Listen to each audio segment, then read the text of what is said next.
It's me, David Allen South. You may or may not remember me, but today we're going to talk about DNA. And it's amazing because we know it cannot live outside the body for very long. It's quite fantastic how this computer program, from the biological level all the way down to the molecular size, can literally have all of the information that our body needs to assemble itself, but only from the original protein materials, the egg and the sperm. Now, with mitochondrial DNA, with Y chromosome DNA, it has already been shown that all humans go back to Adam and Eve. Now, mitochondria goes all the way back to the very first female. That would be grandmother Eve. They don't want you to know that it's truly Adam and Eve because it's against their paradigm, and they're paid well to trick you. But Y chromosome takes all us males all the way back to grandfather Abraham. They don't want you to know that. Again, they're paid very well, and it's against their paradigm.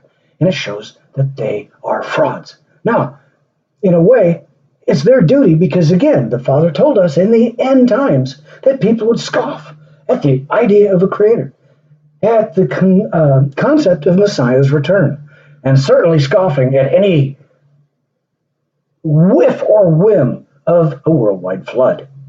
This is in 2 Peter chapter 3.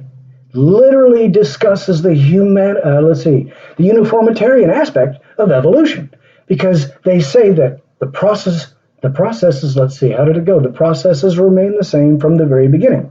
That's uniformitarianism. Sorry about the stuttering, but that's one of my issues.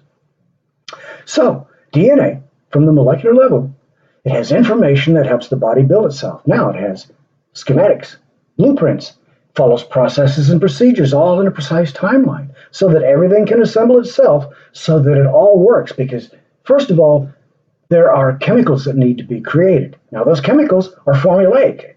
And it also has to be that those chemicals also coincide with certain aspects of tissues being built in the skeletal system, the nervous system. And I just saw a cross-section of the spinal cord. And another, these are under the electron microscope, and also the fibers in the eyes. When you see those, understand that those are probably the blood vessels that are, the connector lines that carry it back to the brain. 187,000 individual little connectors to each little digital spot. All of our little pixels are hardwired. Yeah. Now, not only that, but just like every single tissue that we have, and there are little lines of communication that hook up and then get right there to the spinal cord and come right on up here to the processor unit. Now, anybody that thinks that that could assemble by accident, I wonder if I could talk them into believing that all of my computers assembled by accident program themselves and maintain and repair themselves, because that is in essence what evolutionists are refusing to deal with.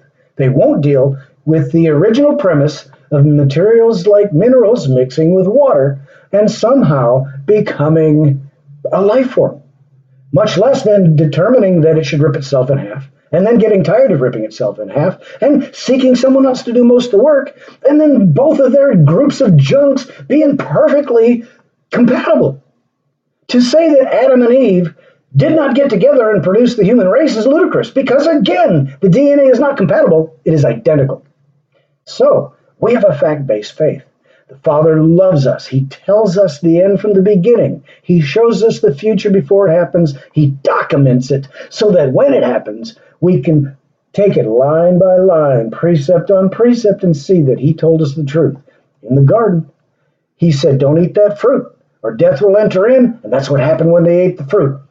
They took advice from somebody who says, he's holding out on you. And he was wrong. We took bad advice. Down through the ages, we have to protect ourselves from taking bad advice. You got to know the standard before you can be able to decipher the counterfeit. You know who loves you, the Father above, the Messiah, and all of us. Bye.